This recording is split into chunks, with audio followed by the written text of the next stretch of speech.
संक्रांतीला सर्वात जास्त महत्त्व असतं ते हळदी कुंकू या कार्यक्रमाला। संक्रांतीनंतर रथसप्तमीपर्यंत स्त्रिया हळदी कुंकू कार्यक्रम साजरा करत असतात। सुवासिनींच्या आयुष्यात हळदी कुंकूला विशेष महत्त्व प्राप्त आहे। पनवेलच्या वॉर्ड क्रमांक 9च्या नगरसेविका श्वेता बहिरा यांच्या वतीने तक्का गावामध्ये स्त्रियांसाठी हळदी कुंकू या कार्यक्रमाचे आयोजन करण्यात आले होते। या कार्यक्रमाला मोठ्या संख्येने स्त्रियांची उपस्थिती होती। या प्रसंगी सर्व स्तरातील स्त्रियांनी एकत्रितरित्या येऊन सौभाग्याचं मान लुटलं।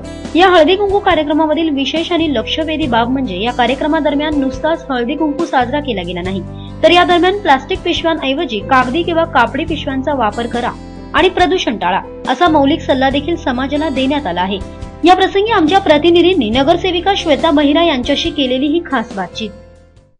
शेतकरी कामगार पक्षातर्फे वॉर्ड क्रमांक 9 येथे हळदी कुंकू समारंभाचे आज आयोजन करण्यात आलेले आहे। सर्व स्तरातील महिलांना एकत्र करण्यासाठी आजच्या या कार्यक्रमाचे आज मी आयोजन केलेले आहे। तक्का विभाग परिसर हा नव्याने वस्ती होत आहे, त्यामुळे अनेक प्रांतातून तसेच अनेक धर्माचे लोक इथे नोकरीनिमित्ताने तसेच गावापासून दूर आलेले असतात। त्यांना कौटुंबिक समाधान मिळावे व त्यांना आपलेच इथे आल्यासारखे वाटावे म्हणूनच आजच्या या कार्यक्रमाचे मी आयोजन केले आहे। त्याचप्रमाणे